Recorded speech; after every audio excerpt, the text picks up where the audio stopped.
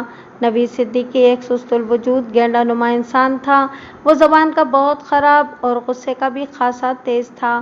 ہما اس کی بد مزاجی کے باعث ہی اسے سخت ناپسند کرتی تھی۔ نفیسہ کا شوہر فواد صدیقی گارمنٹس کا ایکسپورٹر تھا اور اس کی خاوند حمید سے کبھی نہیں بنی تھی، بلکہ یہ کہنا زیادہ مناسب ہوگا کہ خاوند حمید کی اس سے کبھی نہیں بنی تھی۔ حالانکہ فواد تو خاوند کے قریب ہونے کا موقع ہاتھ سے جانے نہیں دیتا تھا، لیکن خاوند اسے پسند نہیں کرتا تھا۔ ابتدا میں فواد نے خاوند کے توسط سے ایکسپورٹ کے 1-2 کام کروائے تھے اور خاوند نے اس کی بے ایمانی پکڑ لی تھی۔ خاوند کی نظر میں فواد ایک دھوکے باز اور چپ زبان شخص تھا اور اس کماش کے لوگوں سے خاوند سوگند دور ہی رہنے کی کوشش کرتا تھا۔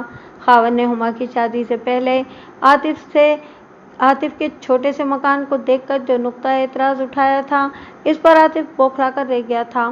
اگلے روز اس نے اپنے باس منصور کو صورتحال سے آگاہ کیا تو اس نے تسلی آمیز انداز میں کہا، تم فکر نہ کرو، میں کرتا ہوں کچھ۔ آپ کیا کریں گے سر؟ عاطف نے سوالیہ نظروں سے اپنے باس کی طرف دیکھا۔ میں خاوند حمید سے اس سلسلے میں خود بات کروں گا، منصور نے گہری سنجیدگی سے کہا۔ مجھے امید ہے کہ تمہارے مسئلے کا کوئی نہ کوئی حل نکل ہی آئے گا۔ عاطف کے باس نے اسے تسلی دی تو وہ مطمئن ہو گیا۔ 2 روز بعد منصور نے خاور کے دفتر جا کر اس مسئلے پر اس سے بات کی۔ خاور نے کہا، میں کچھ غلط تو نہیں سوچ رہا ہوں؟ آپ خود بتائیں منصور صاحب کہ میری بیٹی اس بستی کے جھونپڑا نما مکان میں کیسے رہے گی؟ میں آپ کے موقف سے اتفاق کرتا ہوں خاور صاحب، منصور نے اس بات میں گردن ہلاتے ہوئے کہا، میں بھی یہی چاہتا ہوں کہ شادی کے بعد ہما عاطف کے بستی والے مکان میں نہ جائے۔ تو پھر؟ خاور نے سوالیہ نظر سے منصور کو دیکھا۔ پھر یہ کہ شادی سے پہلے ہی عاطف کی رہائش تبدیل ہو جانی چاہیے، منصور نے معنی خیز انداز میں کہا۔ خاور نے استجابیہ نظر سے منصور کو دیکھا اور بولا، وہ کیسے؟ میرے پاس اس کام کو ممکن بنانے کے لیے 2 آئیڈیاز ہیں، منصور نے بدستور سنجیدہ انداز میں کہا۔ ایک آئیڈیا کا تعلق آپ سے اور دوسرے کا مجھ سے ہے، پلیز وضاحت کریں۔ یہ کہہ کر خاور ہمتاً گوش ہو گیا۔ منصور نے کھنکار کر گلا صاف کیا، پھر بتانے لگا، دیکھیں خاور صاحب، آپ اپنی اکلوتی بیٹی کو عاطف کے نکاح میں دینے جا رہے ہیں، یعنی آپ اسے اپنی زندگی میں لینے والے ہیں، میں غلط تو نہیں کہہ رہا ہوں؟ نہیں، آپ بالکل بجا فرما رہے ہیں، خاور نے اس بات میں گردن ہلائی۔ اصولی طور پر تو یہ آپ کا فرض بنتا ہے کہ اپنی اکلوتی بیٹی کے آرام و آسائش کے لیے تھوڑی بہت انویسٹمنٹ کر ڈالیں، منصور نے بڑے ڈھنگ سے بات کو آگے بڑھاتے ہوئے کہا۔ آپ کے پاس کسی شے کی کمی نہیں ہے، اللہ تعالیٰ نے آپ کو ہر نعمت اور ہر دولت سے نواز رکھا ہے، اگر آپ کسی مناسب سے علاقے میں ہما کے نام سے ہی کوئی فلیٹ خرید لیں تو آپ کو کوئی خاص فرق نہیں پڑے گا، اس طرح ان لوگوں کی رہائش کا مسئلہ حل ہو جائے گا، اور یہ تو ہے آپ کے لیے آئیڈیا۔ منصور اتنا بتانے کے بعد خاموش ہوا تو خاور نے دلچسپی لیتے ہوئے پوچھا، اور آپ کے حصے کا آئیڈیا کون سا ہے؟ میرے آئیڈیا کی باری اس وقت آئے گی جب آپ اپنے حصے کے آئیڈیا پر عمل کرنے سے انکار کر دیں گے، منصور نے کہا۔ بہرحال وہ بھی بتا ہی دیتا ہوں، ارشاد، خاور نے صوفے پر پہلو بدلتے ہوئے کہا۔ اگر آپ کی جانب سے انکار آتا ہے تو پھر میں عاطف کے لیے شادی سے پہلے ہی کسی معقول علاقے میں رہائش کا بندوبست کر دوں گا، منصور ٹھہرے ہوئے لہجے میں وضاحت کرنے لگا۔ سچی بات تو یہ ہے کہ میں اسے کوئی فلیٹ خرید کر تو نہیں دے سکتا، البتہ کرائے پر ضرور دلوا سکتا ہوں، اور وہ اس طرح کہ وہ سانس ہموار کرنے کے لیے رکا اور پھر اضافہ کرتے ہوئے بولا، فلیٹ کرائے پر لینے کے لیے ایڈوانس کی جو رقم فلیٹ کے مالک کو دینا ہوگی وہ میں اپنی جیب سے ادا کر دوں گا، اور یہ رقم عاطف ہی کی ملکیت ہو جائے گی۔ اب جہاں تک فلیٹ کے ماہانہ کرائے کی ادائیگی کا سوال ہے تو میں اس سلسلے میں عاطف سے 2 ٹوک بات کر لوں گا، وہ بستی والے اپنے مکان کو کرائے پر اٹھا دے گا اور وہاں سے ملنے والے کرائے میں مزید رقم ملا کر وہ ہر ماہ فلیٹ کا کرایہ بھرتا رہے گا، اور یہ مزید رقم اس کے لیے کوئی اضافی بوجھ ثابت نہیں ہوگی کیونکہ میں اس کی تنخواہ میں کم و بیش اتنا ہی اضافہ کر دوں گا۔ اس نے ایک مرتبہ پھر لمحاتی توقف کیا اور پھر کہا، خاور صاحب، میں جو کر سکتا ہوں وہ میں نے آپ کو بتا دیا ہے، میں آپ کے پرخلوص جذبات کی قدر کرتا ہوں، آپ عاطف کے سچے خیر خواہ ہیں، خاور نے ٹھہرے ہوئے لہجے میں کہا۔ میں آپ کو کسی امتحان میں نہیں ڈالوں گا، بلکہ آپ نے جو یہ فرمایا ہے کہ اصولی طور پر مجھے اپنی بیٹی کے سکھ اور آرام کے لیے تھوڑی بہت انویسٹمنٹ کر لینا چاہیے، تو مجھے آپ کی اصولی بات سے پوری طرح اتفاق ہے اور میں اس نیک کام کے لیے تیار بھی ہوں، لیکن کیا خاور صاحب؟ خاور کے نامکمل جملے پر منصور نے الجھن زدہ انداز میں کہا، لیکن یہ کہ، خاور نے ڈرامائی انداز اختیار کرتے ہوئے کہا، میں چاہتا ہوں کہ اس کار خیر میں آپ کی طرف سے بھی حصہ شامل ہو جائے۔ آپ حکم کریں، منصور نے جلدی سے کہا، میں اپنی بساط کے مطابق ہر خدمت کے لیے تیار ہوں، آپ صرف عاطف کی سیلری میں خاطر خواہ اضافہ کر دیں، خاور حمید نے بڑے رسان سے کہا، باقی کے تمام معاملات میں دیکھ لوں گا۔ ڈن، منصور نے فیصلہ کن انداز میں اعلان کر دیا۔ وہ دونوں مزید آدھے گھنٹے تک عاطف اور ہما کی شادی کے حوالے سے بات چیت کرتے رہے، پھر یہ محفل برخاست ہو گئی۔